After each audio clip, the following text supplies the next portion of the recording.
사실 비트코인이 오를 때는 이렇게 안 내려올 것처럼 올라가요. 그래서 사람들이 막 흥분하고 이러는데 사실 퍼센테이지로 따지면 뭐 과거의 비트코인에 비해서는 그닥 크게 오른 건 아니고. 아 그래요? 그럼요. 뭐 그리고 또 이게 예측 못했던 변수도 아니잖아요. 여론조사나 이렇게 좀 주의 있게 보면 사실 미국의 민심은 좀 트럼프 쪽으로 기울었었는데 네. 주로 언론이라든가 뭐 이런 거에서 이제 막판까지 이제 박빙이라고 이제 좀 희망 섞인 얘기를 했던 것 같아요. 그래서 대부분은 좀 거기에 좀 눈이 가리지 않았나. 그러다가 뒤늦게 이제 현실 인식이 온 거죠. 그래서 세계의 대통령이라고도 할 수 있는 미국의 대통령이 비트코인을 옹호하는 사람이 대통령이 됐구나. 그리고 그의 참모들의 면면이 앞으로 비트코인을 투자하고 있거나 비트코인에 대해서 기존의 관점하고는 다른 분들이 많이 차지하겠구나라는 이제 현실 인식이 온 것 같아요. 그것이 지금의 가격에 영향을 미치고 있지 않나 생각을 합니다. 월스트리트의 투자은행이 관계자가 자신의 고객들한테 했다면 이거는 그냥 저 같은 유튜버가 유튜브에서 그냥 불특정 다수를 대상으로 떠든 거하고는 완전히 다르죠. 그죠?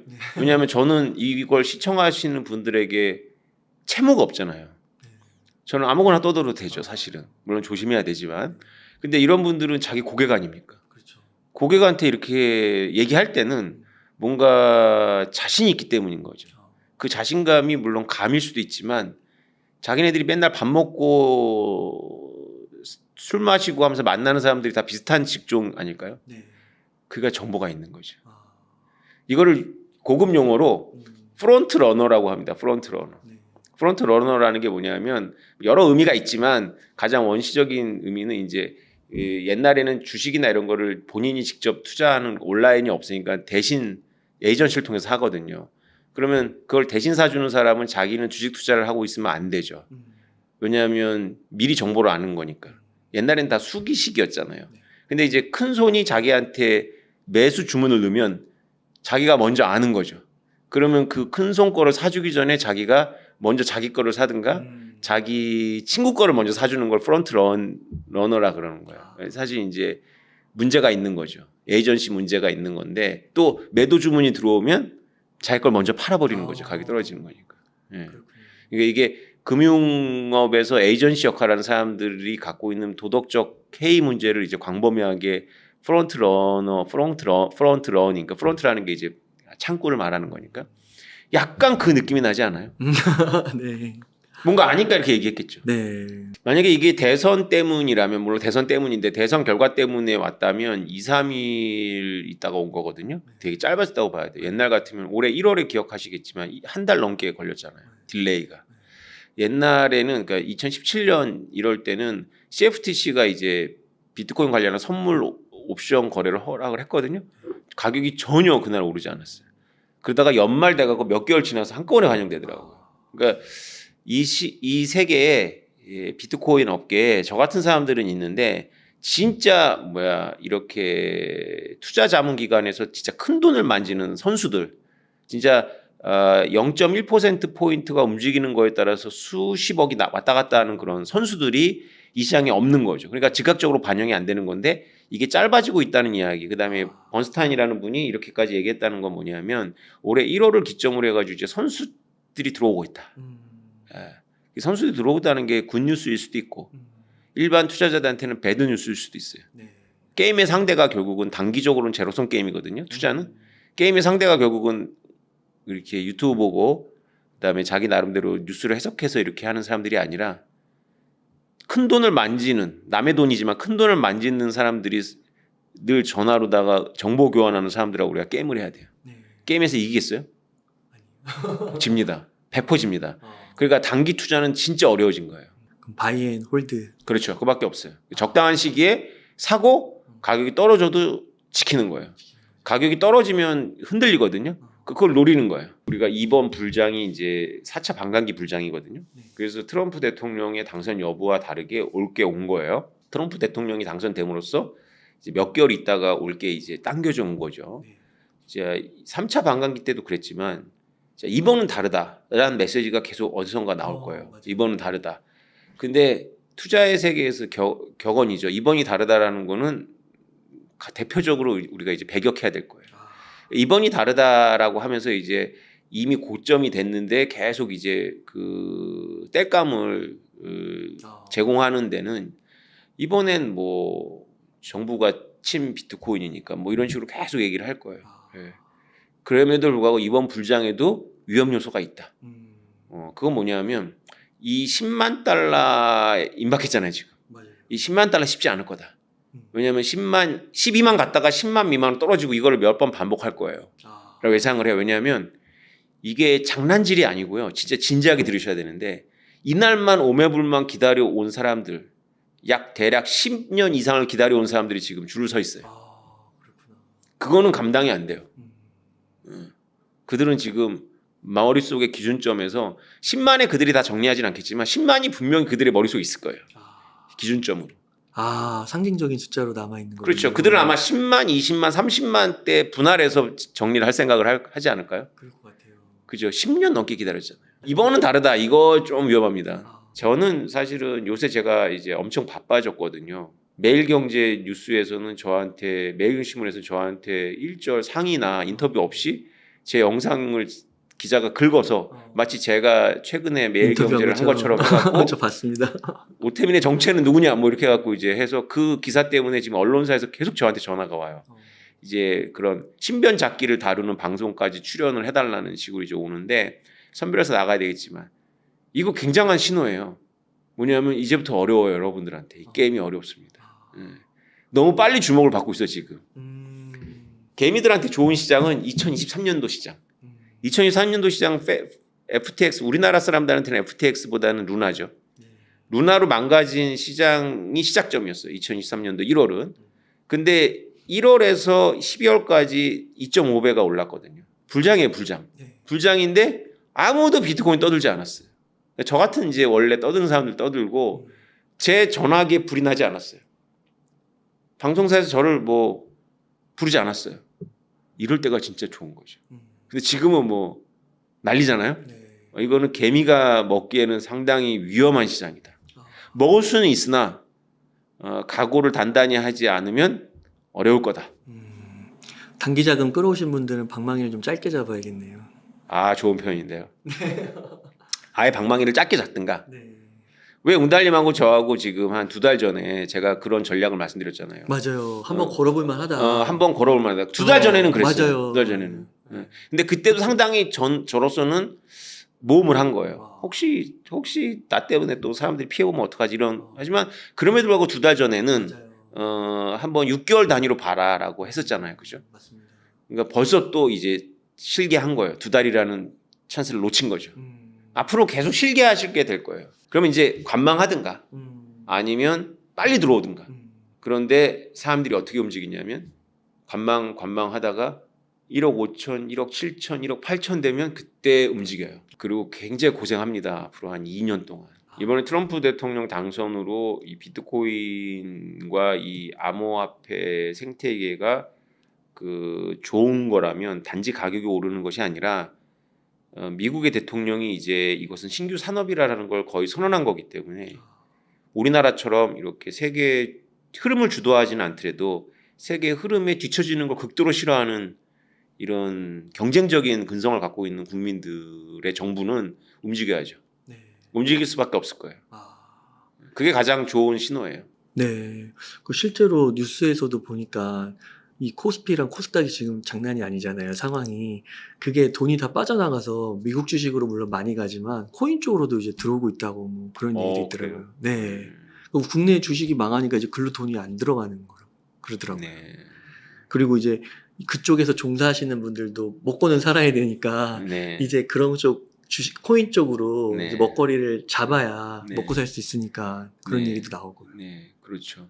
앞으로 이쪽 분야에서 또 이제 원래 다른 분야에 계시다가 이쪽 분야로 넘어와서 이제 전문적인 조언을 하거나 하는 분들이 많을 거예요. 그렇군요. 한국 시장은 암호화폐 쪽에서 가상자산 쪽에서 어떤 지표가 돼요. 개미들의 개인 투자자들의 열의를 반영할 수 있죠. 김프라는 것은 지금 기관보다 개인 투자자들이 훨씬 더 과열됐다는 의미를 갖고 있죠. 그래서 한국이지만 보편적인 지표가 될 가능성이 있어요. 이게 이것도 누가 저와 레아라는 분이 이제 분석한 걸 저도 이제 인용한 건데요.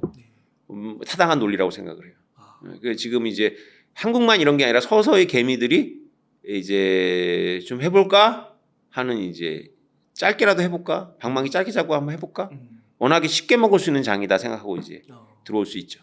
그 지난 반감기 때는 막 80 그 반감기 이제 사이클 끝났을 때, 그러니까 대략 뭐 내년 한 10월 정도로 잡더라고요. 그러면 그때는 이제 막 80% 떨어진 적도 있었고 70% 떨어진 적도 있었고, 아까 이번엔 다르다, 이걸 조심해야 된다라고 하셨는데, 그러면 진짜 한 뭐 60, 70%막 이렇게 하락이 또 나올 수 있다고도 보시는 거예요? 당연히 나오죠. 와. 근데 비트코인의 경우에는 50%가 한계점일 거라는 생각이 들어요. 줄어드는 거. 왜냐하면 대기 매수 물량이 상당히 많을 거예요. 어느 가격대건 반토막이 되면 살이라고 하는 기관들도 있고 부자들도 있을 거예요. 그래서 그 미만으로 떨어지긴 어렵지만 대부분은 비트가 아닐 거예요. 아마 이더리움 포함해서 이제 알트들을 많이 할 텐데 그거는 그런 바닥 수요가 확실하진 않죠. 그러면 쫙 빠져요. 80% 70, 뭐 90% 우습게 무너지죠. 그럼 한 2억 갔다가 또 지금 가격대로 올 수도 있겠네요. 비트코인이요? 네. 지금 이 가격 높죠. 1억 2천만 원. 저는 제가 알고 있는 비트코인은 1억 미만까지도 한번 올 거예요. 그건 짧은 시간에는 안 올 거예요. 우리가 이게 1억이 깨진다고 하는 어느 날이 있을 거예요. 그럼 저는 그날 라방을 틀어야죠. 왜냐면 그때 사야 되는데 또 엄청 쫄아 있어요. 그게 진짜 박앤세일 찬스거든요. 열려 있지 않습니다. 오랫동안 일주일도 안 가요. 그 작가님이랑 인터뷰할 때 한 6천만 원 할 때도 계속 사라고 하셨는데 벌써 2배가 됐네요. 그렇죠. 네. 그렇죠. 지금부터는 계속 하루가 지날 때마다 기회를 잃어버리시는 거예요. 뭐 아예 그러면은 진짜 아예 좀 목돈 넣을 사람들은 아예 지금 그냥 사지 말고, 그리고 자신 없으면 방망이 짧게 잡을 자신 없고 빠져나올 그런 거 잘 모르겠다 하면은 그냥 기다리는 것도 하나의 방법일 수도 있겠네요. 그렇죠. 지금 이 시장에 욕심 내지 마시고 한번 쭉 올라갔다가 떨어져서 한참 떨어졌다고 생각했을 때 다시 들어가면 그게 비록 지금보다 높은 1억 5천이더라도 그러면 좀 마음이 편하실 거예요. 근데 사람들이 그렇게 냉철하질 않아요. 그냥 지금 좀 따라가는 게 마음이 편한데 이렇게 올라가는 장에 목돈이 많지 않은 분이 따라가다가는 제가 걱정하는 대목은 그거예요. 오 작가 저 사람은 비트코인 좋다고 하더니 왜 지금은 계속 사지 말라는 신호를 보내냐. 사지 말라는 뜻이 아니고요. 준비가 안 되고 낙관적인 희망만 갖고 들어오시는 분들은 반드시 필패하기 때문에 그래요. 제가 너무나 많이 봤어요. 절대 쉽지 않습니다. 오히려 엄청나게 고난이도라고 생각하셔야 돼요. 게다가 지금 이 시점이 너무 고난이도예요. 좋은 시점은 2023년. 그때는 제가 방송 나가 무조건 사라 그랬어요. 거의. 그냥 사세요. 이렇게 얘기를 했어요. 왜냐하면 자신이 있기 때문에. 너무 낮기 때문에 그냥 웬만한 사면 그냥 다 이득인 구간이었죠. 지금 쉽지 않습니다. 야, 네, 진짜 뼈가 있는 말씀이신 것 같습니다. 그 또 작가님께서 그동안 이제 점점 더 비트코인의 가치에 대해서 슈퍼리치들이 깨달을 것이다, 그런 말씀을 해주셨는데, 지금 이렇게 가격이 오르고 있는 이 모습을 볼 때 정말 슈퍼리치들이 깨닫고 있는 거라고 우리가 연관지어서 생각해도 될까요? 트럼프 당선 때문에 아마 쇼크를 받았을 거예요. 특히 한국의 부자들을 보면 트럼프 당선이 되고 나서 지금 한 대 얻어맞은 기분일 거예요. 그리고 이제 트럼프 정부가 아닐 것 같은데 계속 이제 친암호화폐적인 정책을 밀고 나가면 대한민국의 부자들은 아마 강남 아파트를 팔 거예요. 진짜요? 네. 네. 그 정도예요. 네. 강남 아파트라는 게 우리가 보기에 대단해 보이지만 크게 보면 그냥 인플레이션을 조금 윗도는 거예요. 그러니까 강남 아파트를 갖고 있으면은 10년, 20년 인플레이션으로 해칭을 한 거예요.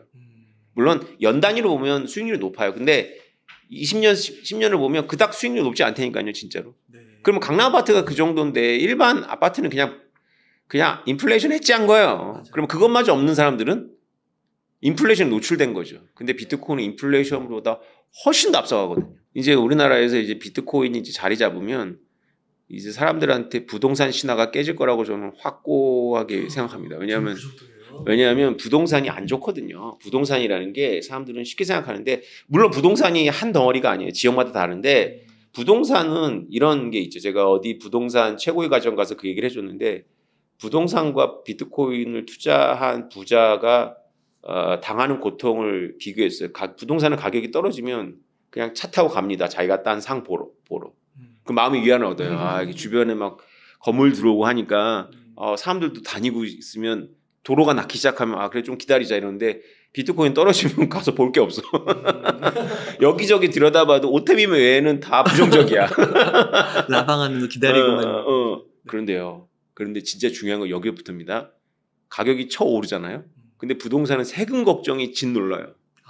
특히 증여세 이런 거. 세금 덩어리거든요. 맞아요. 근데 비트코인은 물론 세금 내야 돼요. 세금 내야 되고 하지만 미래는 더 국가가 철저하게 하지만 글로벌한 환경이라는 무대에서 보자면 아직도 여지가 많아요. 그리고 부동산은 오를 때는 좋지만 보합이 됐거나 떨어지면 유동화가 진짜 어려워요. 비트코인은 진짜 돈이 급하면 조금 팔아도 아무 손실이 없어요. 두 개를 놓고 이제 경험해 보면 부동산보다 비트코인이 훨씬 좋다라는 걸 부자들이 깨닫습니다. 이제 진짜 부자들은 부동산도 갖고 비트코인도 갖겠죠. 너무 이게 극단적인 자산이기 때문에 굉장히 상보적이에요.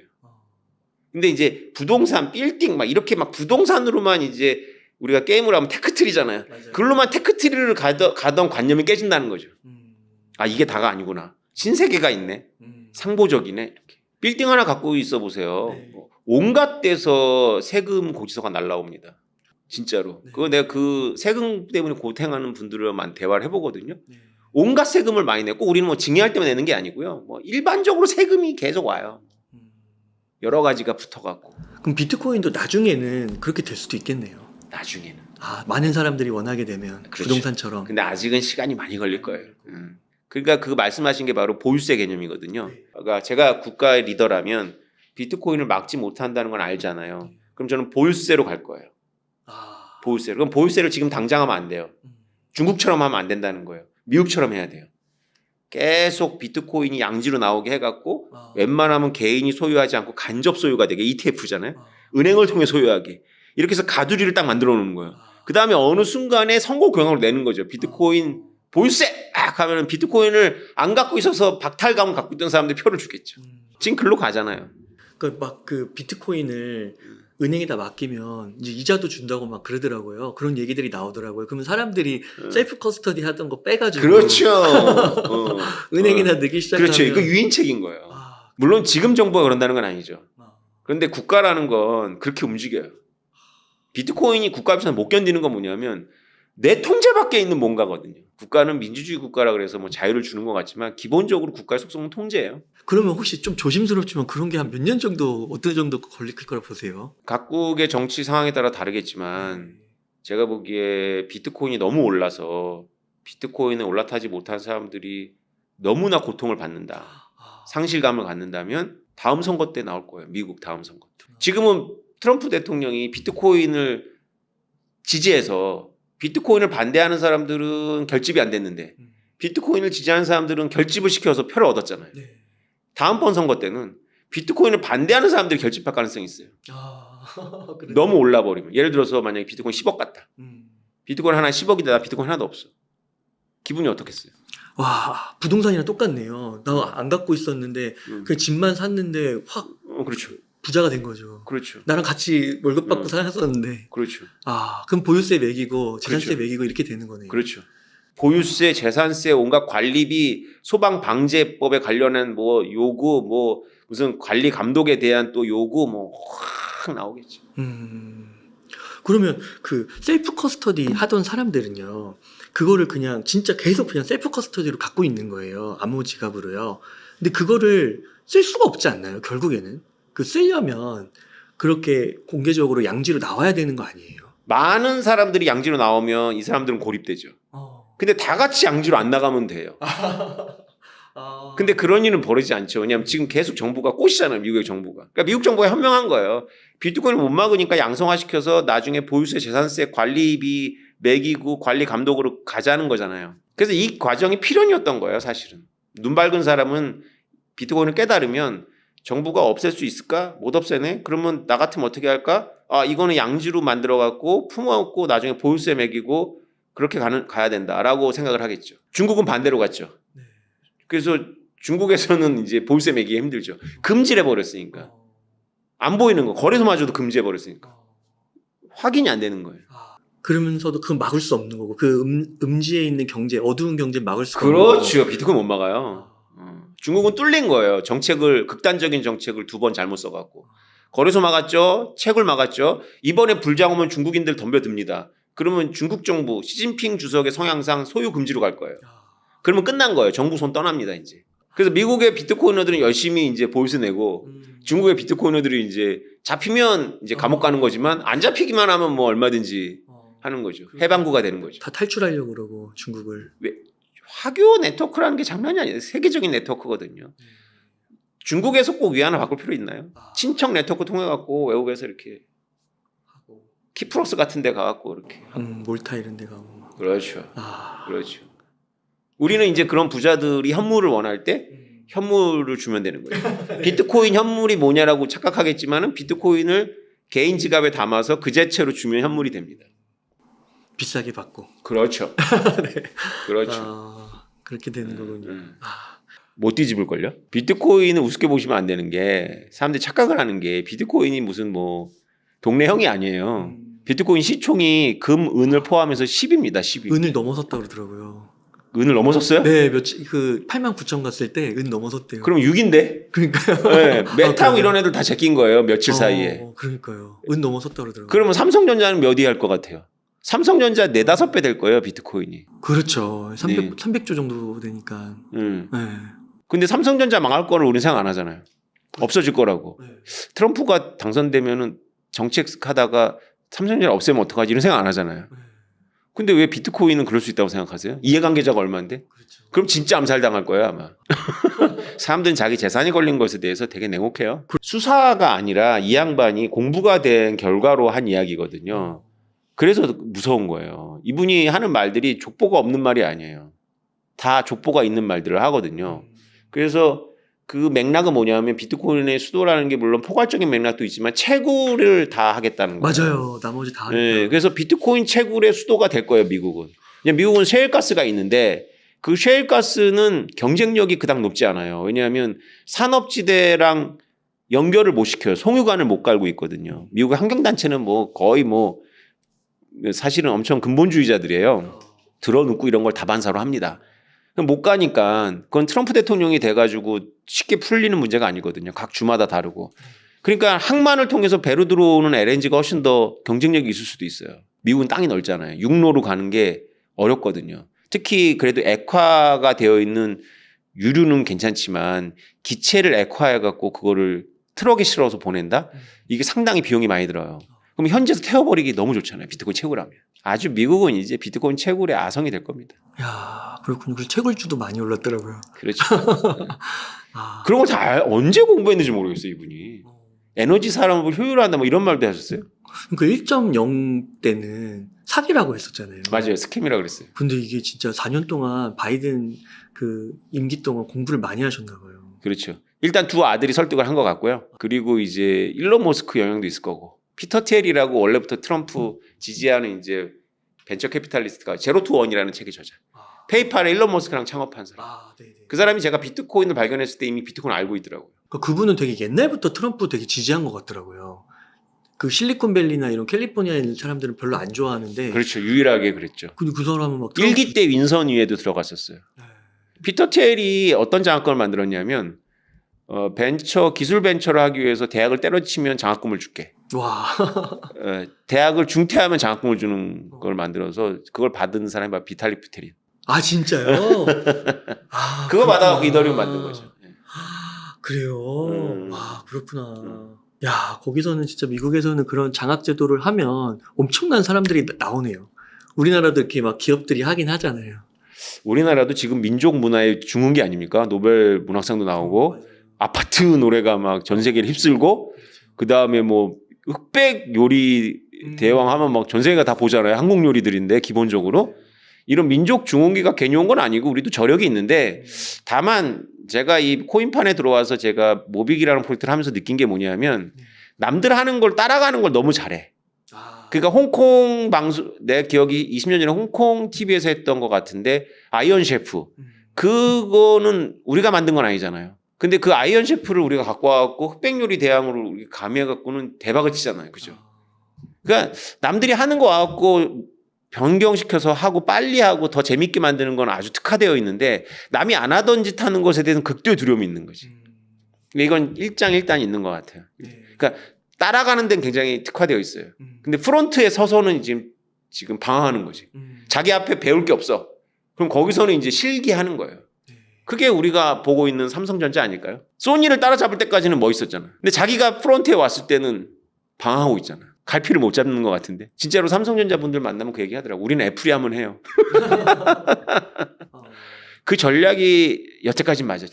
그러니까 작가님께서 그 삼성 월렛으로 할 수 있는 거 되게 많다고 하셨었는데 그 모바일 기기가 아프리카에도 쫙 빨려 있고 그게 벌써 한 1년 전 얘기, 1년 반 전 얘기잖아요. 그런 걸 좀 도전적으로 했어도 되게 좋았을 것 같고. 이제 상황 바뀌고 있을걸요? 아마 그게 삼성에서 아마 중국 폰으로 다 대체될 거예요. 너무 비싸기 때문에. 가격은 비싼데 애플처럼 이렇게 OS랑 통합이 되어 있지 않아가지고 이제 가두리는 아니잖아요.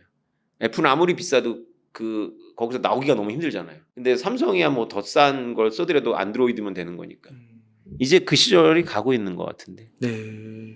그럼 변화의 시기가 없군요. 그게요. 이게 참 비트코인 하려면 공부를 진짜 많이 해야 되는 게요. 네.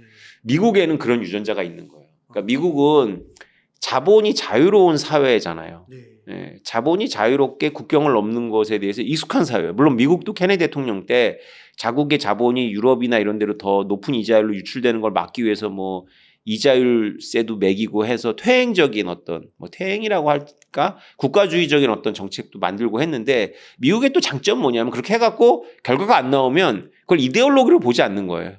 결과 안 나오면 바로 철회해버려요. 우리는 뭔가 결과가 안 나와도 그게 이념이 돼버리잖아요. 저출산 정책 전혀 결과가 안 나왔거든요. 그래도 계속 돈을 쓰잖아요. 왜냐하면 그거 하지 마라 라고 말할 용기를 갖고 있는 정치가 지식인이 아무도 없어요. 진짜 아무도 없어요. 네. 근데 미국은 이자율 평형세 해봤다가 결과 안 나오면 철회하거든요. 그게 이제 이런저런 얘기하는 것 같지만 미국은 자본이 왔다 갔다 하는 것에 익숙한 나라니까 비트코인에 이렇게 하더라도 반대파가 결집을 하기까지 시간이 걸리는 거예요. 근데 중국이나 러시아나 한국만 해도 우리나라 자본이 외국으로 나가는 것에 극도의 두려움이 있어요. 네. 그런데 비트코인은 자본 유출을 하는 쪽에서 너무 편리하거든요. 그래서 비트코인을 수용하면 우리나라 자본 유출된다라는 그런 생각을 하죠. 중국과 러시아는. 근데 러시아는 이제 워낙에 몰리다 보니까 스위프트에서 배제되니까 할 텐데 중국은 어려울걸요. 중국을 보죠. 요번에 장이 다른 반감기처럼 이제 가지 않는다면 그건 미국보다는 중국이 어떻게 하느냐에 따라 달라 있을 것 같아요.